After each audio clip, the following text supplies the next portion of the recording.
जय श्री कृष्णा। आप सभी का मेरे चैनल पर हार्दिक स्वागत है। आपके माता पिता, गुरुदेव तथा इष्ट देव सभी को मेरा प्रणाम है।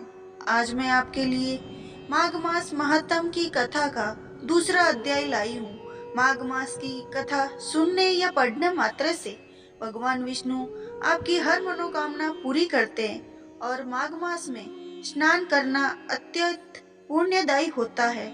माघ मास में स्नान करने वाले हर मनुष्य की इच्छा भगवान विष्णु पूरी करते हैं। पूरा माघ मास सुबह जल्दी उठकर शीतल जल से स्नान करे और उसके बाद भगवान विष्णु भगवान की पूजा करे। फिर माघ मास में माघ मास महात्म की कथा सुने, श्री भागवत गीता का अध्याय सुने, तुलसी जी की कथा सुने, फिर भगवान विष्णु जी की कथा सुने। यदि आप ऐसा करते हैं, माघ मास में आपकी हर मनोकामना सिद्ध पूरी होगी।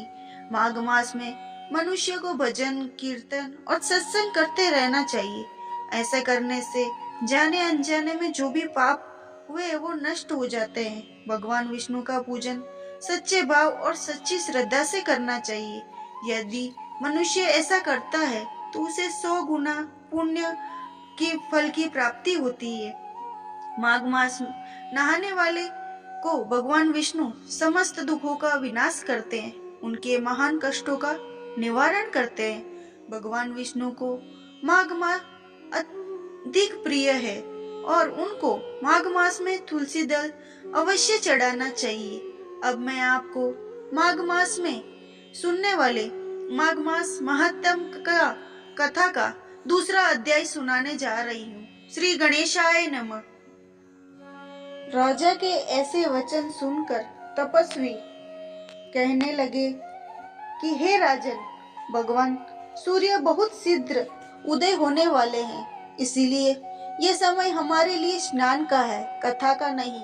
सो आप स्नान करके अपने घर जाओ, अपने गुरु श्री वशिष्ठ जी से इस बात महात्म को सुनो। इतना कहकर तपस्वी सरोवर में स्नान के लिए चले गए और राजा भी विधि पूर्वक सरोवर में स्नान करके अपने राज्य को लौटे और रानीवास में जाकर तपस्वी सब कथा रानी को सुनाई। तब सूत जी कहने लगे, महाराज, राजा ने अपने गुरु वशिष्ठ जी से क्या प्रश्न किया और उन्होंने क्या उत्तर दिया, सो कहिए। व्यास जी कहने लगे, हे सूत जी, राजा दिलीप ने रात्रि को सुख से सोकर प्रातः समय ही अपने गुरु वशिष्ठ जी से उनके चरणों को छूकर प्रणाम करके तपस्वी के बताए हुए प्रश्नों को अति नम्रता से पूछा। गुरुजी, आपने आचार, दंड, नीति, राज्य धर्म तथा चारों वर्णों के चारों आश्रमों की क्रिया, दान और उनके विधान, यज्ञ और उनकी विधियां, व्रत, उनकी प्रतिष्ठा तथा भगवान विष्णु की आराधना अनेक प्रकार से तथा विस्तार पूर्वक मुझको बतलाइए। अब मैं आपसे माघ मास के स्नान के महात्म को सुनना चाहता हूँ। सो हे तपोधन, नियम पूर्वक इस विधि को समझाइए।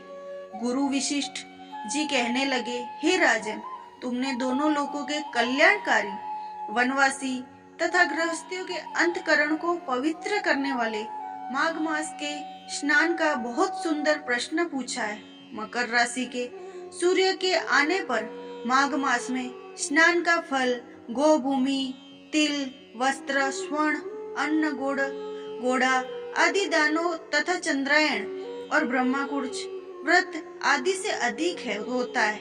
वैशाख तथा कार्तिक में जप, दान, तप, यज्ञ फल देने वाले होते हैं, परंतु माघ मास में इसका फल बहुत अधिक होता है। माघ मास में स्नान करने वाला पुरुष राजा और मुक्ति को मार्ग जानने वाला होता है। दिव्य दृष्टि वाले महात्मा ने कहा, जो मनुष्य माघ मास में सकाम या भगवान के निमित्त नियम पूर्वक माघ मास में स्नान करता है, वह अनंत फल वाला होता है। उसको शरीर की शुद्धि, प्रीति, ऐश्वर्य चारों प्रकार के फलों की प्राप्ति होती है। आदित्य ने 12 वर्ष तक मकर संक्रांति में अन्न त्याग कर स्नान किया। इससे तीनों लोकों को उज्जवल करने वाले 12 पुत्र उत्पन्न हुए। माघ में स्नान करने से ही रोहिणी, सुभंगा, दानशीलता हुई और इंद्राणी के समान रूपवती होकर प्रसिद्ध हुई। जो माघ मास में स्नान करते हैं तथा देवताओं के पूजन में रहते हैं, उनको सुंदर स्थान, हाथी, घोड़ों की सवारी तथा दान को द्रव्य प्राप्त होता है। अतिथियों से उनका घर भरा रहता है और उनके घर में सदा वेद ध्वनि होती रहती है। वह मनुष्य धन्य है जो माघ मास में स्नान करते हैं, दान देते हैं तथा व्रत और नियमों का पालन करते हैं और दूसरों के पुण्य को क्षीण होने से मनुष्य स्वर्ग से वापस आ जाते हैं। परंतु मनुष्य माघ मास में स्नान करता है, वह कभी स्वर्ग से वापस नहीं आता। इससे बढ़कर कोई नियम, तप, दान पवित्र और पापनाशक नहीं है। भृंग जी मणि पर्वत पर विद्याधरों को यह सुनाया था। तब राजा ने कहा, ब्रहण भृगु ऋषि ने कब मणि पर्वत पर विद्याधरों को उपदेश दिया था, सो बताइए। तब ऋषि जी कहने लगे, हे राजन, एक समय 12 वर्ष तक वर्षा न होने के कारण, सिर्फ प्रजा क्षीण होने के कारण संसार में बड़ी उद्गंता फैल गई। हिमाचल और विंध्याचल पर्वत के मध्य का देश निर्जन होने के कारण श्राद्ध, तप तथा स्वाध्याय सब कुछ छूट गए। सारे लोग विपत्तियों में फंसकर प्रजाहीन हो गए। सारा भूमंडल फल और अन्न से रहित हो गया। तब विंध्याचल से नीचे बहती हुई नदी के सुंदर वृक्षों से आच्छादित अपने आश्रम से निकलकर श्री भृगु ऋषि अपने शिष्यों सहित हिमालय पर्वत पर गए। इस पर्वत की चोटी नीली और नीचे का हिस्सा सुनहरी होने से सारा पर्वत पीतांबरधारी श्री भगवान के सुदर्श लगता था और इस पर्वत के बीच बाग नीला और बीच बीच में कहीं सफेद। सारा भूमंडल फल और अन्न रहित से हो गया। तब विंध्याचल से नीचे बहती हुई नदी के सुंदर वृक्षों से आच्छादित अपने आश्रम से निकलकर श्री भृगु ऋषि अपने शिष्यों को सहित हिमालय पर्वत पर गए। इस पर्वत की चोटी नीली और नीचे का हिस्सा सुनहरा होने से सारा पर्वत पीतांबरधारी श्री भगवान के सुदर्श लगता था। पर्वत के बीच का भाग नीला और बीच बीच में कहीं सफेद और स्पष्टिक होने से तारों से युक्त आकाश जैसी शोभा को प्राप्त होता था। रात्रि के समय वह पर्वत दीपकों की तरह चमकती हुई दिव्य औषधियों से पूरित किसी महल की शोभा को प्राप्त होता था। वह पर्वत शिखाओं और बांसुरी बजाती और सुंदर गीत गाती हुई किन्नरियों तथा केले के पत्तों की पताकाओं से अत्यंत शोभा प्राप्त होता था।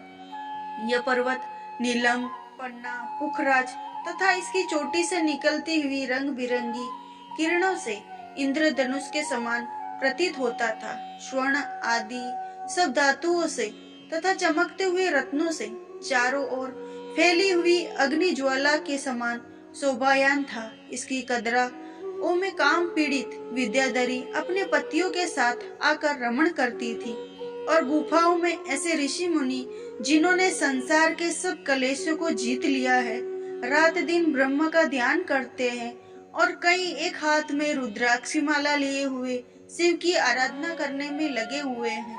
पर्वत के नीचे बागों में जंगली हाथी अपने बच्चों के साथ खेल रहे हैं तथा कस्तूरी वाले रंग बिरंगे मृगों के झुंड इधर उधर भाग रहे हैं। यह पर्वत सदा राजहंस तथा मोरों से भरा रहता है। इसी कारण इसको हेमकुंड कहते हैं। यहाँ पर सदैव ही देवता, ग्रहक और अप्सरा निवास करते हैं।